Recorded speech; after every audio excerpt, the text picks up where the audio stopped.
मळेवाड येथील एका नवविवाहितेनं माहेरी न्हावेलीत विहिरीत उडी घेऊन आत्महत्या केल्याची धक्कादायक घटना समोर आली आहे। 26 वर्षांच्या अक्षरा अक्षय नाईक असं या विवाहितेचं नाव आहे। तिचा 2 महिन्यांपूर्वीच लग्न झालं होतं। अक्षराचं माहेरचं नाव प्रतीक्षा परब होतं। तिचा मृतदेह मंगळवारी सकाळी न्हावेली देऊळवाडी येथील घराशेजारील विहिरीत तरंगत्या अवस्थेत आढळला। ती सोमवारी दुपारी आपल्या माहेरी न्हावेली इथं आली होती। घरातील सदस्य शेतीच्या कामासाठी बाहेर गेले असल्यानं ती घरी एकटीच होती।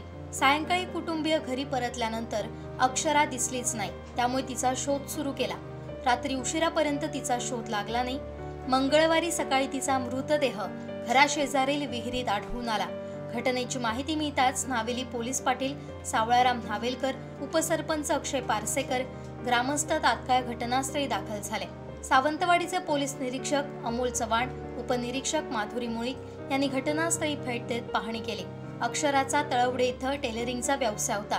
तिच्या आत्महत्येमागील नेमकं कारण अद्याप स्पष्ट झालेलं नाहीये। या घटनेमुळे न्हावेली मळेवाड परिसरात हळहळ व्यक्त होतीये।